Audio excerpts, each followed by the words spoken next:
맞벌이 한다고 집안일도 안 하면서 그 비싼 게 왜 필요해? 새 집으로 고치고 동네 사람들한테 시어미 기 살려주는 셈 쳐라. 어디서 째째하게 며느리가 돼가지고 내놔라 마라 난리야. 야근을 마치고 돌아온 밤 11시 4천만 원을 주고 일시불로 긁었던 제 최고급 혼수 가전들이 감쪽같이 증발했습니다. 알고 보니 남편이 제 허락도 없이 이삿짐 센터를 불러 시어머니 댁으로 몽땅 빼돌린 거였죠. 도둑 맞은 것도 억울한데 적반하장으로 핏대를 세우는 시댁, 그들을 향한 피도 눈물도 없는 통쾌한 복수극을 지금 시작합니다. 사연 시작 전 구독과 좋아요 버튼 꾹 눌러주세요. 여러분 사랑합니다. 안녕하세요. 저는 올해 32살 7년차 세무사로 일하고 있는 백윤서라고 합니다. 어릴 적부터 숫자에 밝았던 저는 남들보다 조금 일찍 시험에 합격했어요. 그렇게 치열하게 20대를 보내고 나니 어느새 자리를 잡았고 주변에서도 제법 능력 있다는 소리를 듣게 되었죠. 통장에 쌓이는 잔고를 보며 뿌듯하면서도 늦은 밤 텅 빈 집에 들어갈 때면 묘한 외로움이 밀려오곤 했습니다.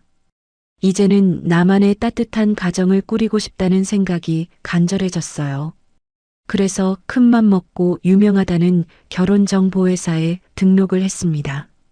그리고 얼마 지나지 않아 제 인생의 반쪽이라고 굳게 믿었던 그 사람을 만나게 되었죠. 처음 뵙겠습니다. 많이 기다리셨죠? 아니에요. 저도 방금 왔어요. 첫 만남에서 마주한 남편의 인상은 무척이나 반듯하고 선했습니다. 대기업 연구원이라는 직업답게 차분하고 이성적인 말투가 마음에 쏙 들었죠. 무엇보다 저를 세심하게 배려해주는 다정한 매너에 금세 호감이 생겼습니다.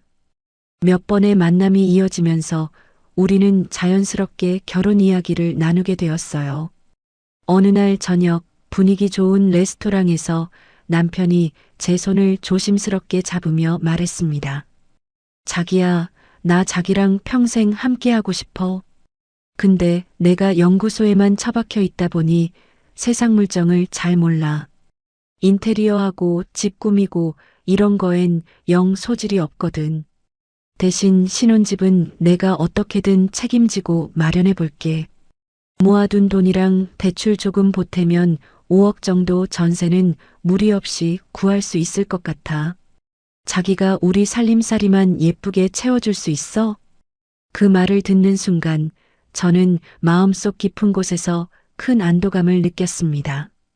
요즘 세상의 집값 문제로 결혼 앞에서 삐걱거리는 커플들이 얼마나 많은가요? 그런데 5억이라는 큰 돈을 선뜻 부담하며 신혼집의 바탕을 책임지겠다는 남편이 너무나 듬직해 보였습니다. 이 남자라면 평생을 믿고 의지할 수 있겠다는 확신이 들었죠. 당연하지. 집을 자기가 해오는데 혼수는 내가 최고급으로 다 맞출게. 나도 신혼집 인테리어 로망이 있었거든. 우리 진짜 예쁘게 잘 살자. 그렇게 우리의 결혼 준비는 일사천리로 진행되었습니다. 가장 설레고 행복한 시간은 단연 혼수 가전을 고르는 일이었죠. 주말마다 남편과 팔짱을 끼고 대형 백화점과 프리미엄 가전 매장을 휩쓸고 다녔습니다. 우와, 자기야 이것 봐. 이 85인치 TV 진짜 장난 아니다. 우리 거실에 이거 딱 걸어두면 주말마다 영화관 갈 필요가 없겠어. 그치? 남편은 눈을 동그랗게 뜨며 제 옆에서 환하게 웃으며 맞장구를 쳤습니다. 와, 진짜 크다. 나는 연구실 모니터만 봐서 그런가 이런 건 처음 보네. 당신이 좋으면 무조건 그걸로 해. 난 당신 안목 100% 믿으니까. 그 달콤하고 든든한 말에 저는 더욱 신이 났습니다. 평소 꿈꿔왔던 프리미엄 라인으로만 쏙쏙 골라 담기 시작했죠. 메탈 소재의 최고급 양문형 냉장고부터 시작해서 세탁기와 건조기가 일체형으로 된 최신형 워시타워까지 몽땅 계약했습니다. 매일 정장과 오피스룩을 입는 저와 남편을 위해 큼직한 스타일러도 빼놓을 수 없었죠. 매니저님, 방금 본 거 전부 다 이 주소로 배송해 주시고요. 결제는 이 카드로 일시불 부탁드릴게요. 총 4천만 원이 넘는 큰 금액이었지만 결제 사인을 하는 순간에도 돈이 전혀 아깝지 않았습니다. 오히려 제 능력을 남편에게 보여줄 수 있어서 내심 어깨가 으쓱해지기도 했어요. 새하얀 웨딩드레스를 입은 제 모습과 최고급 가전으로 반짝거리는 우리의 완벽한 신혼집을 상상했습니다. 그때의 저는 달콤한 신혼의 단꿈에 푹 빠져 있었어요. 우리가 함께 걸어갈 앞날에는 그저 꽃길만 펼쳐져 있을 것이라고 굳게 믿었습니다. 드디어 손꼽아 기다리던 결혼식 당일이 밝았습니다. 화려한 조명 아래서 새하얀 웨딩드레스를 입고 신부 대기실에 앉아 있으니 세상을 다 가진 기분이었죠. 축하하러 와준 친구들과 정신없이 사진을 찍으며 활짝 웃고 있었습니다. 그때 대기실 문이 열리고 화려한 한복을 차려입은 시어머니가 들어오셨어요. 어머님 오셨어요. 오늘 정말 고우세요. 저는 자리에서 일어나 밝게 인사를 건넸습니다. 시어머니는 저를 위아래로 훑어보시더니 입가에 묘한 미소를 띠셨죠. 그래. 우리 잘난 아들 만났으니 너도 이제 떵떵거리고 살겠구나. 안 그러니? 순간 제 귀를 의심했습니다. 가장 축복받아야 할 날에 듣기엔 뼈가 단단히 박힌 농담이었으니까요. 당황한 기색을 감추려 애써 웃어 넘겼지만 가슴 한구석이 서늘해지는 기분이 들었습니다. 식은 무사히 끝났고 양가 친척들이 모인 식사 자리가 이어졌어요. 긴장이 풀리며 한시름 놓으려던 찰나 시어머니의 목소리가 식당 안을 쩌렁쩌렁 울렸습니다. 아유, 요즘 애들은 참 겉멋만 들어서 큰일이야. 다들 눈만 높아가지고 툭하면 비싼 것만 찾지 뭐예요. 친척들이 다 모인 자리에서 갑자기 튀어나온 말에 분위기가 싸해졌습니다. 시어머니는 시선을 저에게 고정하시며 말을 이으셨죠. 안 그래도 신혼집에 가전 들어온 거 보니까 무슨 궁궐 살림을 들여놨더라고요. 그게 다 우리 아들이 번듯하게 5억짜리 전세금 턱 내놓고 집 해온 덕인 줄 알아라. 집이 넓으니 그 잘난 가전들도 폼이 나는 거지. 얼굴이 화끈거렸습니다. 저희 부모님도 계신 자리에서 제 혼수를 대놓고 평가절하 하시는 모습에 모멸감마저 느껴졌어요. 제가 번 돈으로 제 로망을 실현한 것뿐인데 졸지의 아들 덕에 호강하는 허영심 많은 며느리가 되어버렸죠. 속상한 마음에 슬쩍 남편의 눈치를 살폈습니다.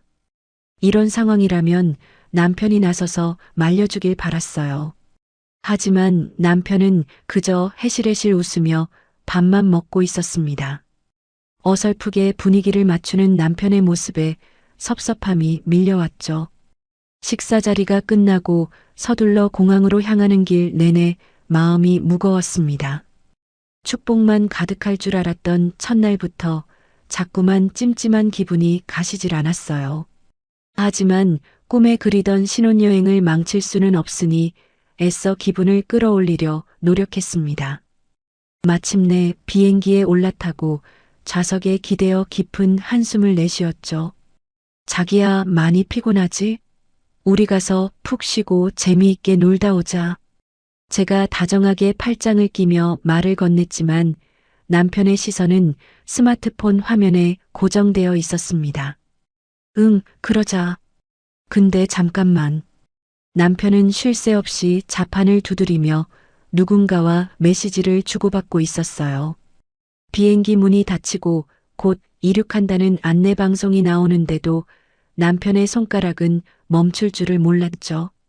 여보, 곧 이륙한대. 폰 꺼야지. 대체 누구랑 그렇게 카톡을 해? 아, 엄마.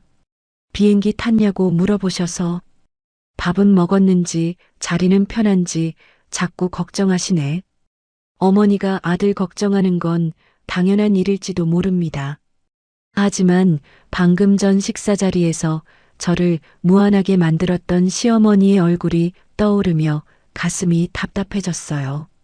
무엇보다 저와 눈도 마주치지 않고 어머니와의 카톡에만 푹 빠져 있는 남편의 모습이 낯설게 느껴졌습니다.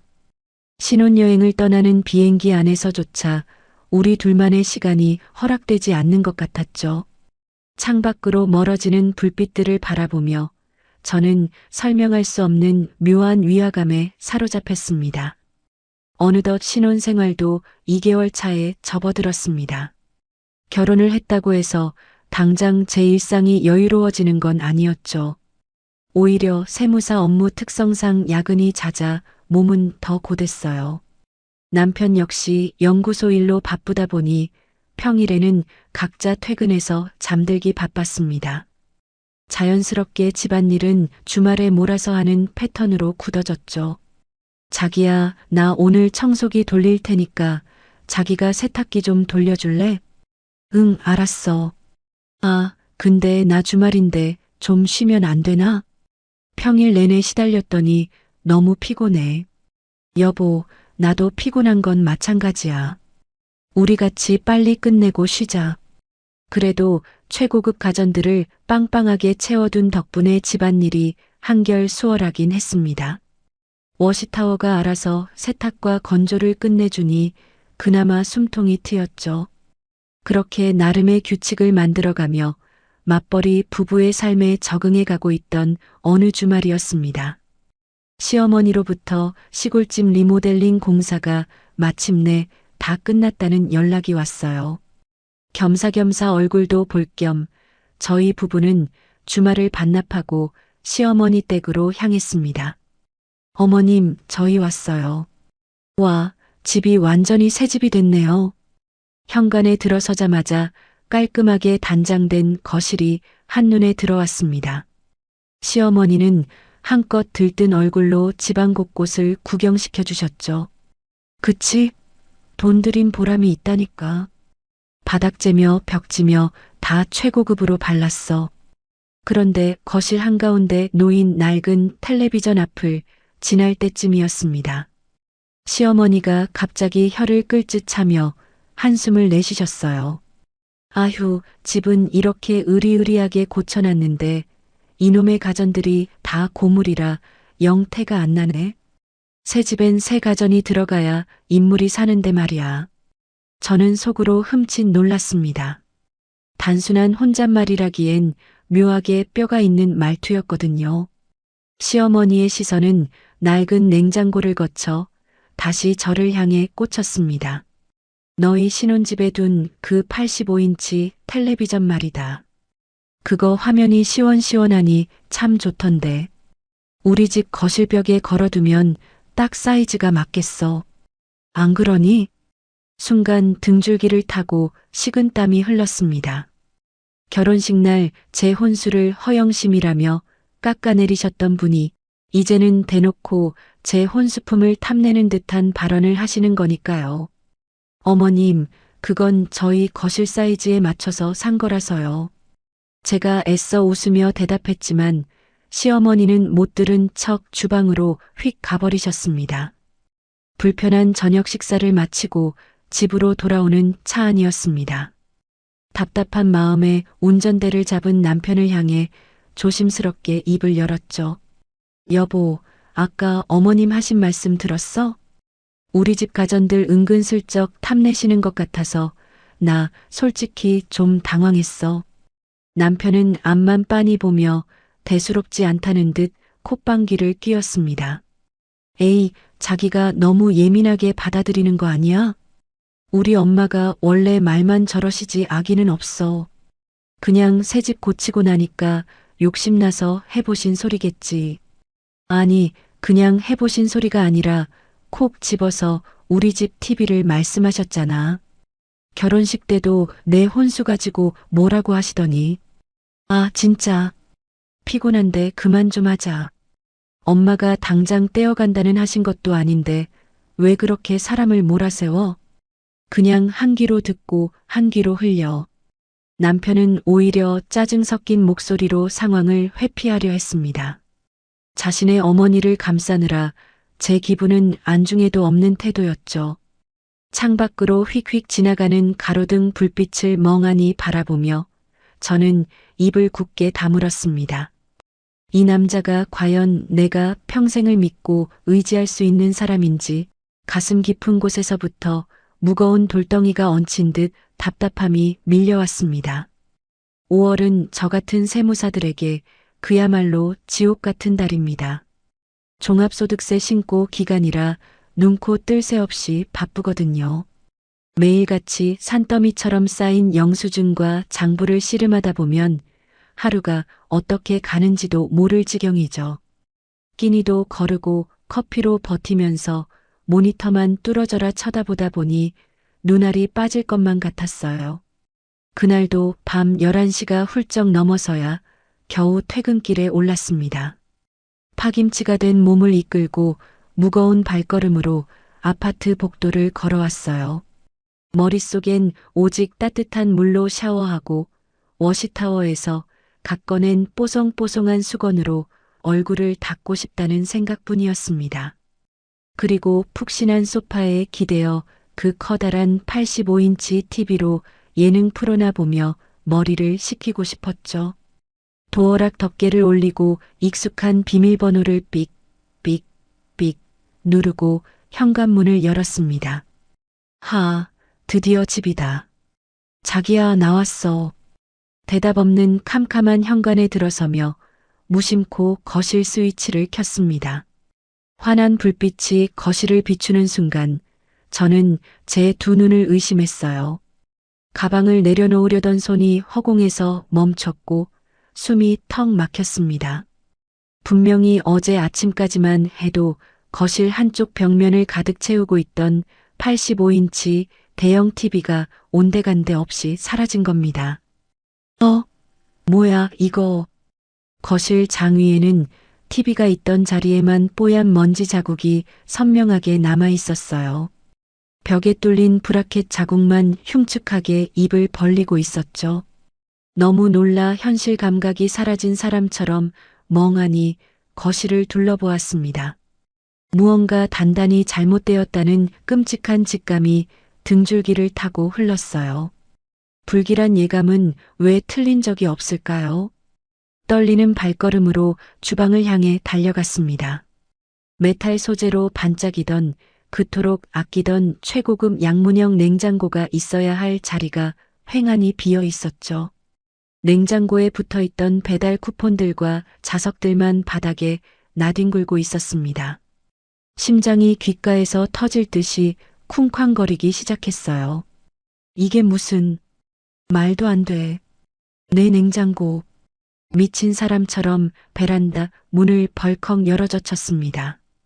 세탁기와 건조기가 하나로 합쳐진 그 거대하고 무거운 워시타워마저 감쪽같이 사라져 있었어요.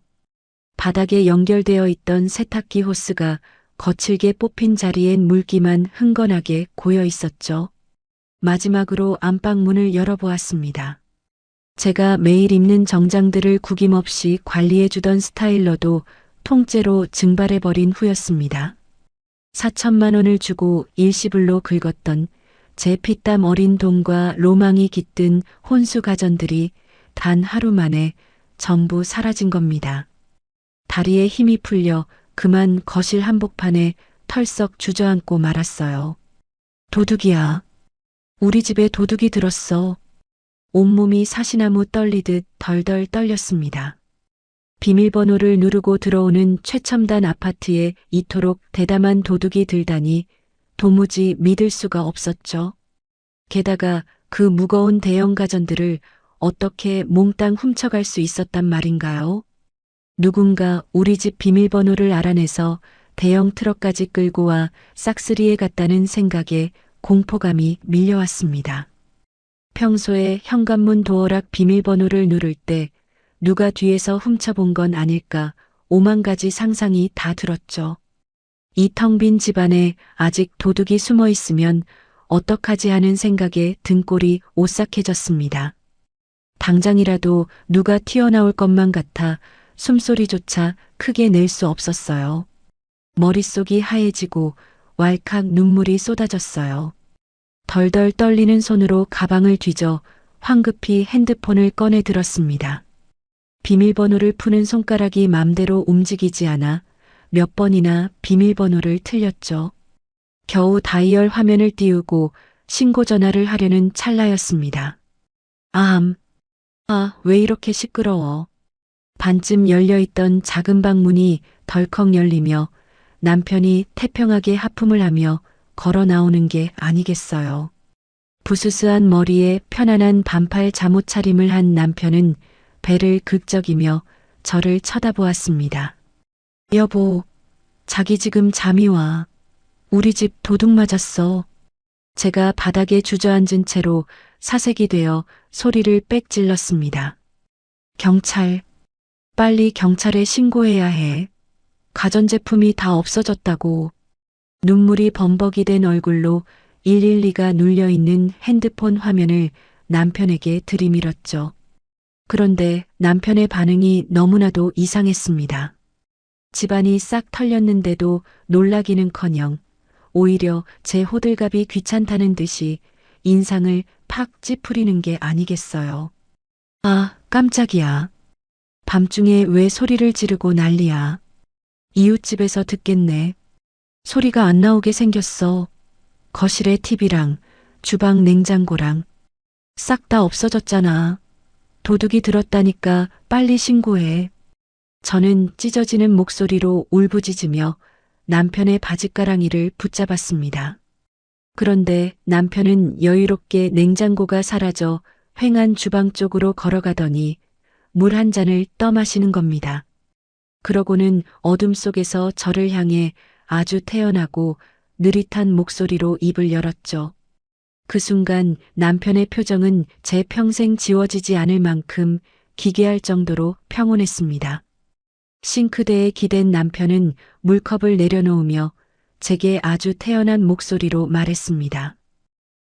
그거 엄마가 가져가셨어. 뭐? 시골집 리모델링 했잖아. 거기 갖다 놓으니까 사이즈가 딱 어울리더라고. 순간 제 귀를 의심했습니다. 제가 잘못 들은 건 줄 알았죠. 지금 무슨 소리를 하는 거야? 어머님이 가져가시다니 내 가전제품들을 다? 엄마 집 가전들이 다 낡았잖아. 그래서 새 집 고친 김에 내가 그냥 쓰시라고 보냈어. 남편의 입에서 나오는 말들은 도무지 현실감이 없었습니다. 4천만 원어치의 혼수를 저와 상의 한마디 없이 시어머니에게 몽땅 줘버렸다는 사실에 숨이 턱 막혀왔어요. 당신 지금 제정신이야? 그걸 왜 당신 마음대로 줘? 그리고 현관 비밀번호는 어머님이 어떻게 아시고? 제가 악을 쓰며 따져 묻자 남편은 오히려 귀찮다는 듯 인상을 팍 찌푸렸습니다. 내가 알려드렸지. 엄마 혼자 그 무거운 걸 어떻게 옮기시겠어. 그래서 내가 미리 이삿짐 센터까지 싹 불러서 깔끔하게 옮겨드렸지. 눈앞이 핑 돌았습니다.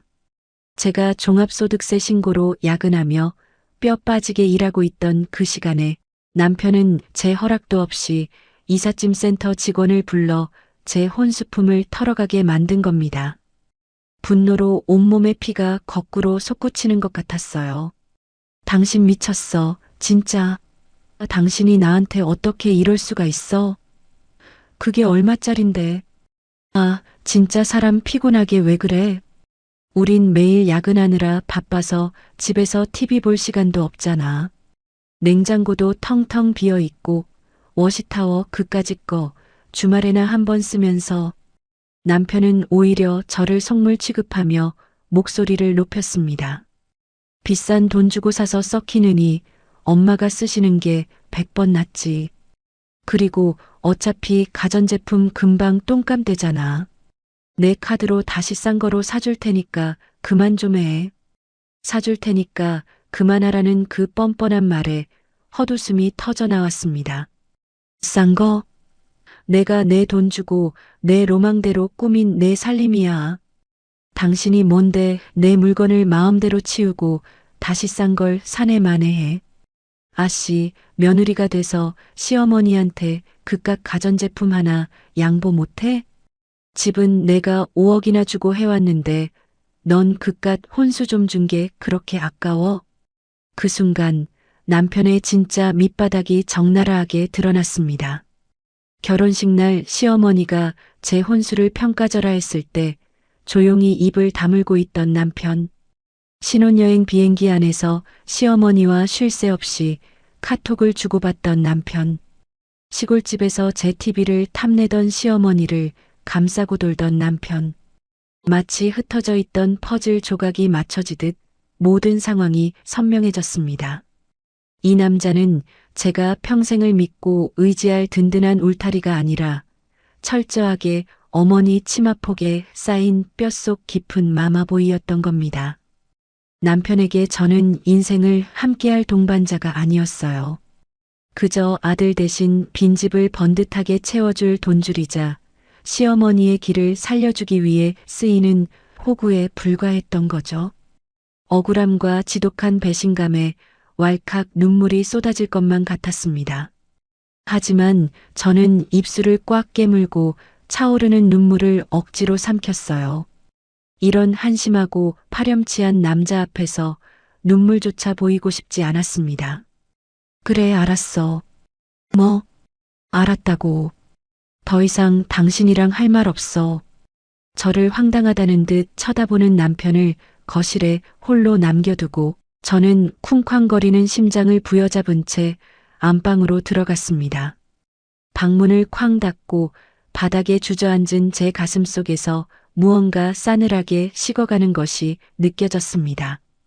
뜨겁게 불타오르던 분노 대신 차갑고 날선 이성이 서서히 제 온몸을 지배하기 시작했습니다. 그날 밤 저는 뜬 눈으로 밤을 지새웠습니다.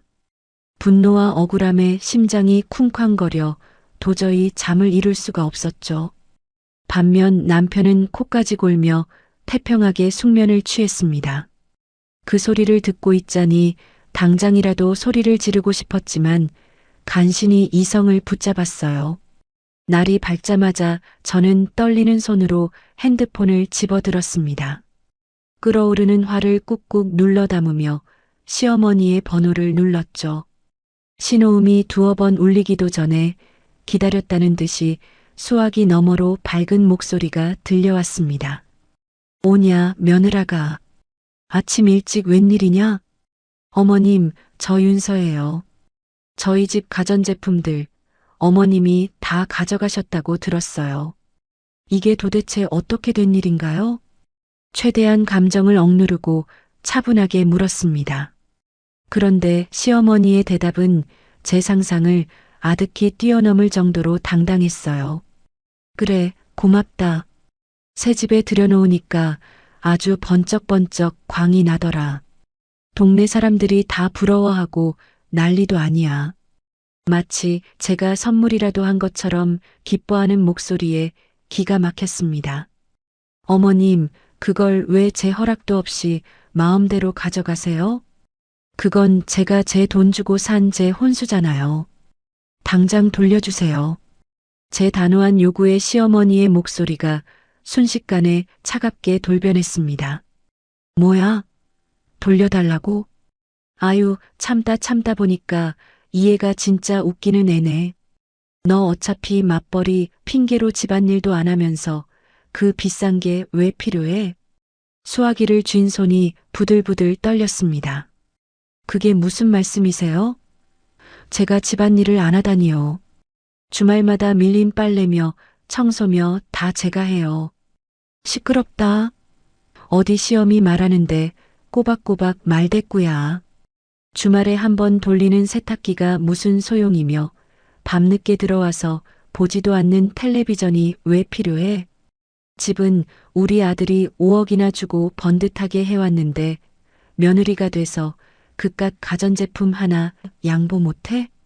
새집 고치고 동네 사람들한테 시어미 기 살려주는 셈쳐라. 어디서 째째하게 며느리가 돼가지고 아침 대바람부터 내놔라 마라 난리야. 난리가. 적반하장도 유분수지. 오히려 저를 이기적이고 째째한 며느리로 몰아세우는 폭언에 말문이 막혔습니다. 저도 모르게 목소리가 크게 높아졌어요. 어머님, 아무리 그래도 이건 아니죠. 남의 집에 마음대로 들어와서 며느리 물건을 빼가는 건 명백한 도둑질이에요.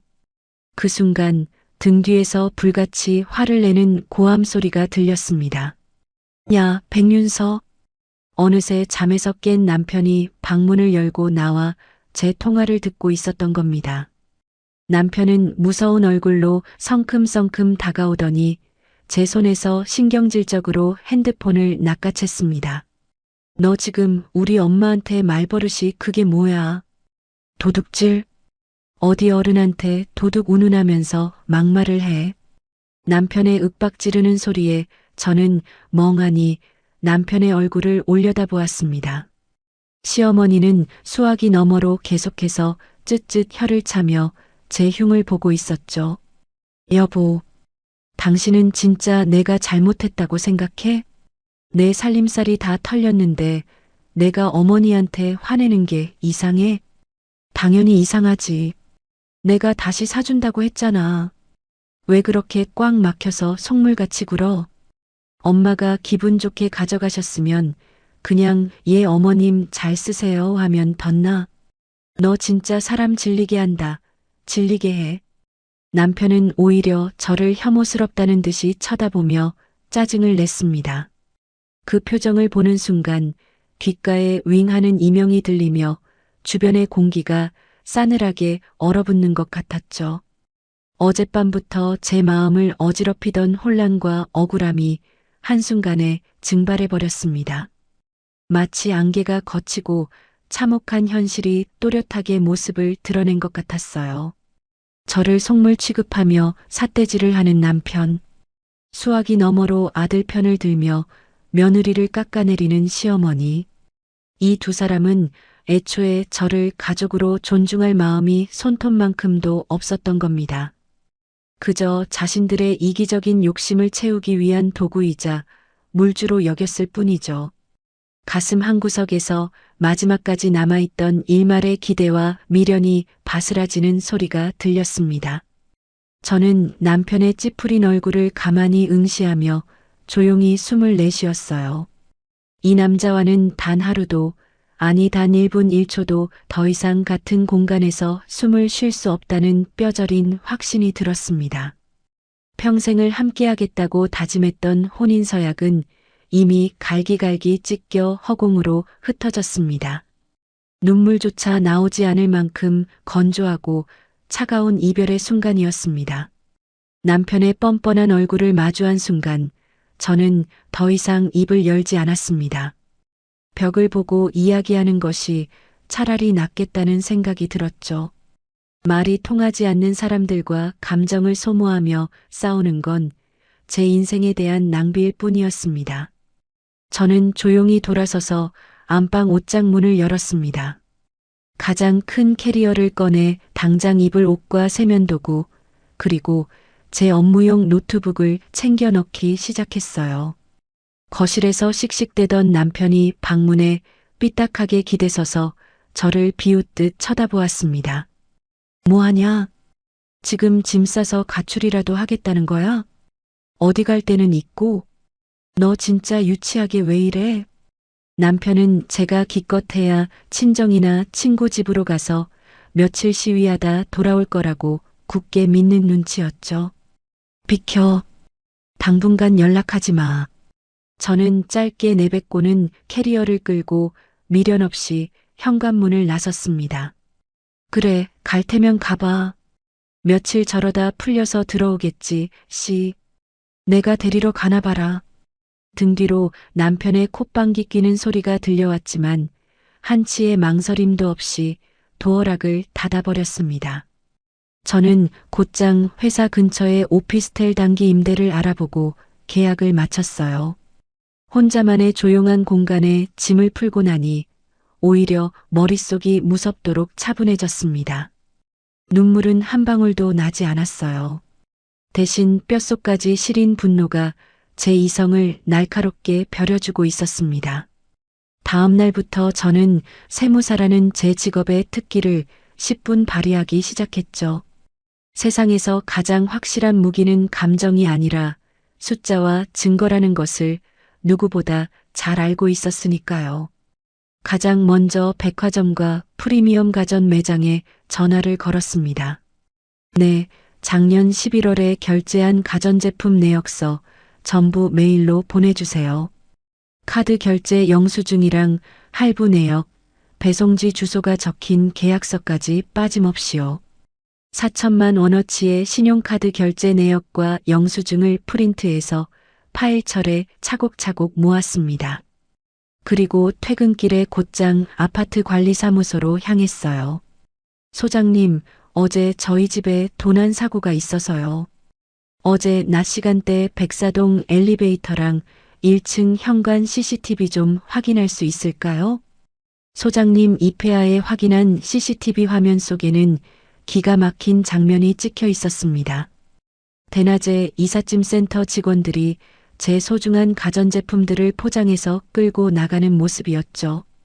그리고 그 옆에서 팔짱을 끼고 짐 싣는 것을 지시하는 남편의 모습이 너무나도 선명하게 담겨 있었습니다.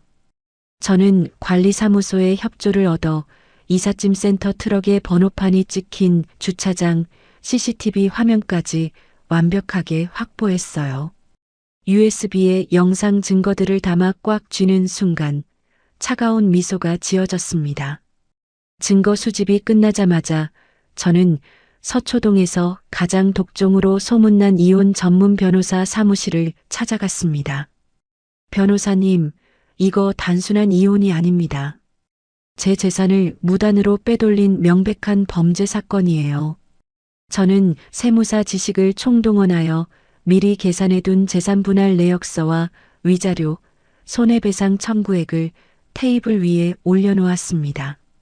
제가 챙겨온 완벽한 증거 자료들을 훑어보던 변호사님이 만족스러운 듯 고개를 끄덕이셨죠. 서류가 아주 깔끔하네요. 배우자 몰래 혼수품을 빼돌린 건 재물손괴는 물론이고 시어머니까지 가담했으니 특수절도로 엮어볼 수 있겠습니다. 합의는 없으신 거죠? 네, 절대 없습니다. 법이 허락하는 가장 가혹한 대가를 치르게 할 겁니다. 변호사 선임 계약서에 도장을 찍고 나오는 길, 저는 망설임 없이 관할 경찰서로 향했습니다. 민원실에 들어가 펜을 꾹꾹 눌러가며 고소장을 작성했어요. 피고소인 란에 남편과 시어머니의 이름을 또박또박 적어 넣었습니다.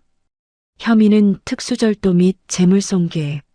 접수인을 찍어주는 담당 수사관의 얼굴을 보며 저는 깊은 숨을 들이마셨습니다. 이것은 단순한 부부싸움의 끝이 아니었습니다. 내 인생을 기만하고 짓밟은 자들을 향한 서늘하고도 철저한 심판의 시작이었습니다. 제가 경찰서에 고소장을 접수하고 며칠이 지난 어느 날이었습니다.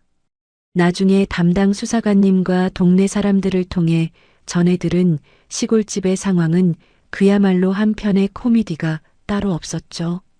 시어머니는 리모델링이 끝난 집을 자랑한답시고 동네 부녀회장님부터 이웃 아주머니들까지 싹 다 불러 모았다고 해요. 거실 한가운데 떡하니 자리 잡은 제 85인치 텔레비전과 주방의 양문형 냉장고를 보여주며 어깨에 한껏 힘을 주셨겠죠. 아유, 현금이네. 집 진짜 궁궐이 따로 없네. 이 가전제품들 다 엄청 비싸 보이는데 이걸 새로 다 산 거야? 부녀회장님의 감탄에 시어머니는 손사래를 치며 특유의 가식적인 웃음을 지으셨다고 합니다.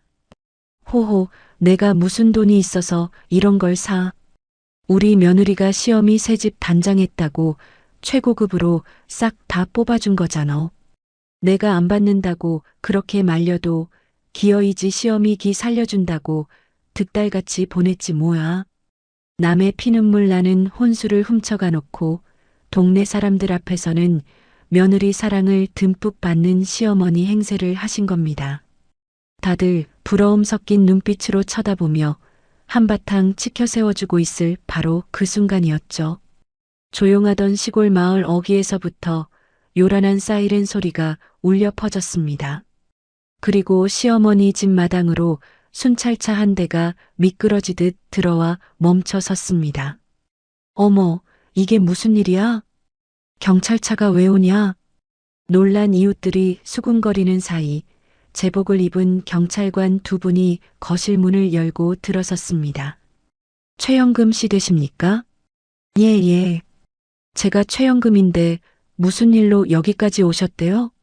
시어머니는 당황한 기색을 숨기며 더듬더듬 대답하셨죠. 경찰관님은 들고 있던 서류를 펼치며 아주 또렷하고 단호한 목소리로 말씀하셨습니다. 최영금 씨, 그리고 아드님 두 분 앞으로 특수절도 및 재물손괴 혐의로 정식 고소장이 접수되었습니다. 여기 있는 이 가전제품들, 며느리 백윤서 시동이 없이 무단으로 반출하신 게 맞습니까? 자세한 조사를 위해 관할 경찰서로 출석해 주셔야겠습니다. 그 순간 거실에 모여있던 동네 사람들의 입이 떡 벌어졌다고 합니다. 아니, 며느리가 사준 게 아니라 훔쳐온 거라고? 어머어머, 세상에 며느리 혼수를 도둑질하는 시어미가 어딨어. 아이고, 망측해라. 경찰까지 출동하고 현금 내 아주 단단히 망신살 뻗쳤네. 조금 전까지 부러워하던 이웃들의 시선은 순식간에 경멸과 조롱으로 바뀌었습니다. 시어머니는 얼굴이 사색이 되어 바닥에 주저앉은 채 덜덜 떨기만 하셨다고 해요. 동네방네 소문이 나는 건 시간 문제였고 그야말로 처참한 개망신을 당하신 거죠. 그리고 그날 저녁 퇴근 후 오피스텔에 앉아있던 제 핸드폰이 미친 듯이 울리기 시작했습니다. 화면을 보니 남편과 시어머니의 이름이 번갈아 가며 뜨고 있었어요. 저는 소파에 깊숙이 기대앉아 핸드폰의 무음 버튼을 눌렀습니다. 액정 화면에는 부재중 전화 99통이라는 빨간 글씨가 선명하게 찍혀 있었죠. 쉴 새 없이 쏟아지는 카카오톡 메시지 알림창도 가관이었습니다. 여보, 자기야 제발 전화 좀 받아봐. 내가 미쳤었어. 진짜 씨였었나 봐. 가전제품 당장 제자리에 돌려놓을게. 응? 경찰서 고소라니 이건 진짜 아니잖아. 우리 부부잖아. 뒤이어 시어머니의 메시지도 줄줄이 도착했습니다. 동네 사람들 앞에서 이 시어미 죽는 꼴 보고 싶어서 이러니? 제발 고소 좀 취하해다오. 내가 무릎이라도 꿇으마. 결혼식 날부터 저를 무시하고 내 집을 털어가고도 적반하장으로 소리치던 그 기세등등하던 사람들은 이제 온데간데 없었습니다. 경찰서라는 단어 하나에 겁을 먹고 벌벌 떠는 꼴이 참으로 우스웠습니다. 저는 그 구질구질한 변명과 애원들을 가만히 내려다보며 픽 실소를 터뜨렸어요. 화면을 그대로 엎어버렸습니다. 그리고 찬장에서 예쁜 와인 잔을 하나 꺼내 아껴두었던 붉은 와인을 천천히 따랐습니다. 찰랑이는 와인 잔을 들어 올리며 가만히 향을 음미했습니다. 달콤하고 쌉싸름한 와인이 목을 타고 넘어가며 며칠 동안 짓눌려 있던 제 마음속 묵은 체증이 시원하게 씻겨 내려가는 기분이 들었습니다. 저는 이혼 소장과 경찰 출석 요구서를 남편의 집이 아닌 회사로 송달시켰습니다. 나중에 남편의 동기였던 지인을 통해 전해 들은 바로는 회사 로비에서부터 한바탕 난리가 났다고 해요. 그날 오후 사내 메신저와 익명 게시판에는 대기업 연구원이 아내의 혼수를 털어간 가전제품 도둑이라는 소문이 쫙 퍼졌죠. 품위와 평판을 중시하는 보수적인 직장 문화에서 범죄 혐의, 그것도 아내의 살림살이를 훔친 좀도둑 취급을 받게 되었으니 회사를 정상적으로 다닐 수 있을 리 만무했습니다. 결국 남편은 진행 중이던 핵심 프로젝트에서 철저히 배제된 채 아무도 찾지 않는 한직으로 밀려났다고 하더라고요. 인사고과에 치명타를 입은 건 당연한 수순이었습니다. 몇 달 뒤 드디어 팽팽한 긴장감이 감도는 법정에서 남편과 시어머니를 다시 마주했습니다. 극심한 스트레스와 수치심 때문인지 두 사람 모두 눈에 띄게 수척해지고 초췌해진 모습이었어요. 하지만 저는 일말의 동정심조차 느껴지지 않았습니다. 저희 측 변호사님은 제가 악착같이 모아둔 완벽한 증거들을 판사님 앞에 하나하나 펼쳐 보였죠. 피고들은 원고가 피땀 흘려 마련한 4천만 원 상당의 가전제품을 원고의 동의 없이 무단으로 반출했습니다. 이는 명백한 범죄 행위입니다. 또한 시어머니인 피고 최영금은 며느리인 원고에게 상습적인 폭언과 인격 모독을 일삼았습니다. 남편인 피고 역시 이를 방관하는 것을 넘어 오히려 원고를 비난하고 속물로 매도하며 정신적 고통을 가중시켰습니다. 변호사님의 날카로운 변론에 남편과 시어머니는 꿀먹은 벙어리처럼 고개만 푹 숙이고 있었습니다. 법정 대형 스크린에 이삿짐 센터 트럭에 제 혼수품을 싣고 희희낙낙하는 남편의 CCTV 영상이 재생되자 방청석 곳곳에서 쯧쯧 혀를 차는 소리가 들려왔어요. 여보, 내가 진짜 미쳤었나 봐. 내가 다 잘못했어. 지금이라도 제발 고소 취하하고 한 번만 용서해 주라. 재판이 잠시 휴정된 틈을 타 남편이 비참한 얼굴로 제 바짓가랑이를 붙잡고 매달렸습니다. 손 떼. 당신 입으로 싼 걸로 다시 사준다고 큰 소리 쳤잖아. 이제 와서 왜 이래 구질구질하게. 저는 벌레 보듯 차가운 눈빛으로 남편의 손을 매몰차게 뿌리쳤습니다. 최종 판결은 예상대로 저의 완벽하고 통쾌한 승소였죠. 남편은 유책 배우자로서 저에게 위자료를 지급하라는 판결을 받았습니다.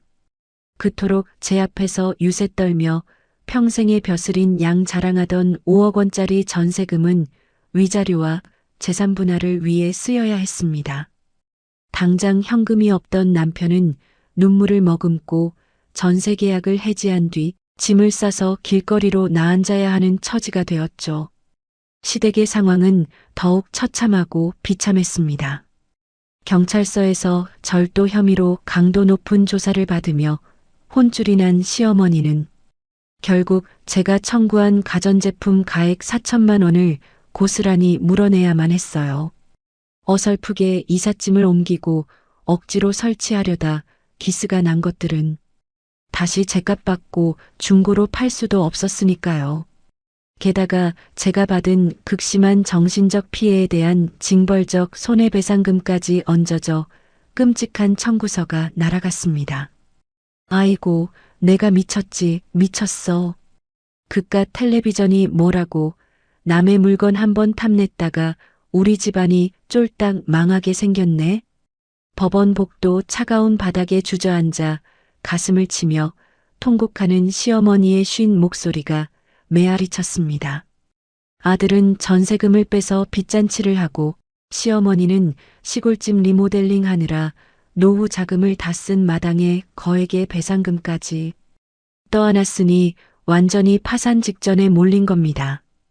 가장 화려하고 행복해야 할 신혼집을 자신들의 역겨운 탐욕으로 짓밟았던 그들은 결국 스스로 판 함정에 깊숙이 빠져 허우적거리고 있었습니다.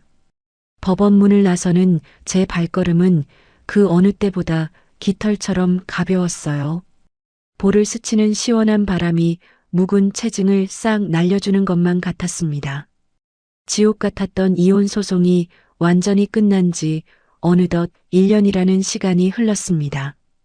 계절이 한 바퀴 도는 동안 제 삶에는 참 많은 변화가 있었죠. 얼마 전 퇴근 후 거실 소파에 앉아 쉬고 있는데 대학 동기이자 전 남편의 직장 건너 지인인 친구에게서 전화가 걸려왔습니다. 지은아. 웬일이야, 이 시간에? 야, 너 그 인간 소식 들었어? 나 방금 아는 선배한테 전해 듣고 진짜 배꼽 빠지는 줄 알았잖아. 수화기 너머로 들려오는 친구의 들뜬 목소리에 저는 피식 웃음이 났습니다. 전 남편 말하는 거야? 나랑 완전히 남남된 지가 언젠데 내가 그 사람 소식을 어떻게 알아? 무슨 일인데 그래? 그 인간 결국 회사에서 잘리다시피 퇴사했대. 위자료 물어주고 빚잔치 하느라 오갈 데도 없어서 결국 그 시어머니 있는 시골집으로 짐 싸서 기어 들어갔다더라. 근데 더 웃긴 건 뭔지 알아? 친구의 이어지는 말은 그야말로 한편의 완벽한 사이다. 복수극의 결말이었습니다. 거액의 손해배상금과 빚을 감당하지 못한 모자는 결국 그 화려했던 시골집의 살림살이를 몽땅 내다 팔았다고 해요. 제가 청구했던 4천만 원어치의 혼수가전 가액을 물어내느라 집안에 돈이 될 만한 건 모조리 중고로 처분해버린 거죠. 야, 그래서 지금 그 으리으리한 전원주택 거실이 아주 텅텅 비었대. 둘이서 그 텅 빈 거실에 낡아빠진 선풍기 하나 틀어놓고 하루가 멀다 하고 머리채 잡고 싸운다더라니까. 시어머니는 이게 다 네가 똑바로 못해서 이 사달이 난 거 아니냐면서 아들 탓만 하고, 그 인간은 엄마가 내 아내 혼수 탐내지만 않았어도 나 대기업 다니면서 떵떵거리고 살았다고 매일 악다구니를 쓴대. 아주 지옥이 따로 없다더라.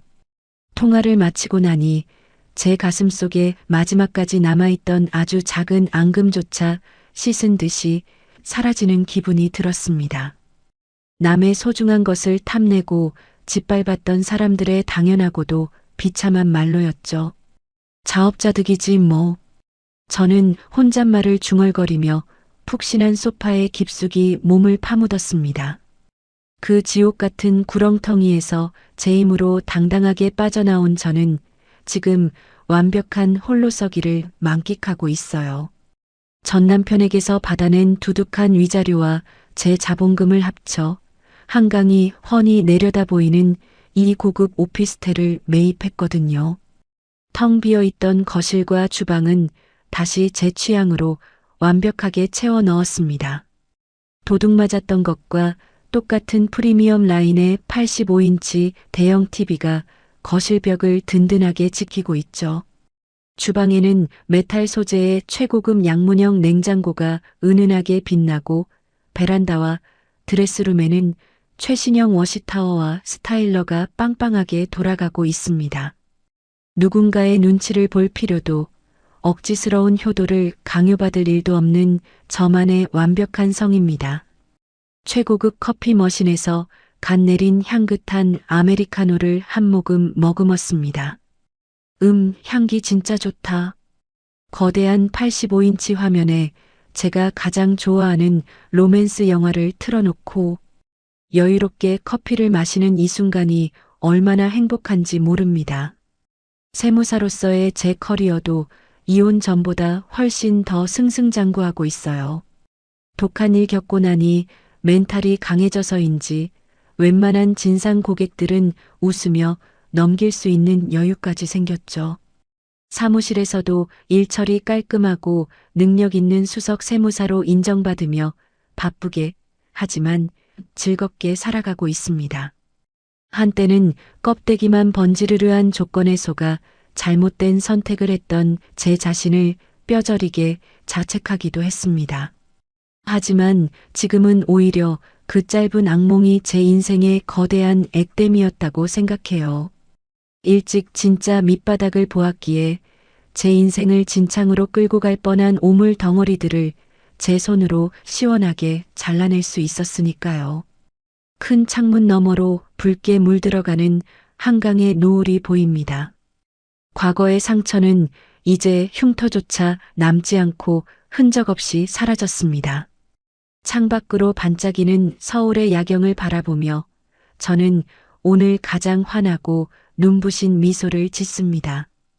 누구에게도 얽매이지 않은 채 당당하게 빛나는 이 통쾌하고 완벽한 저만의 싱글 라이프를 위해서 말이죠. 윤서 씨의 이야기 잘 들으셨을까요? 자신의 욕심에 눈이 멀어 남의 소중한 것을 탐냈던 모자는 결국 모든 것을 잃고 텅 빈 집에서 비참한 최후를 맞이했습니다. 반면 억울한 상황 속에서도 눈물 대신 냉철한 판단으로 자신의 권리를 되찾은 윤서 씨는 그 어느 때보다 빛나는 인생을 살아가고 있죠. 진정한 행복은 남의 것을 빼앗아 억지로 채우는 것이 아니라 내 땀과 노력으로 당당하게 일궈내는 것임을 다시 한번 깨닫게 해주는 사연이었습니다. 시련을 딛고 일어나 완벽한 홀로서기에 성공한 윤서 씨의 앞날에 앞으로도 찬란한 꽃길만 펼쳐지기를 진심으로 응원합니다. 잘 들으셨다면 구독과 좋아요 버튼 그리고 댓글도 남겨주세요. 오늘도 좋은 밤 되세요. 사랑합니다.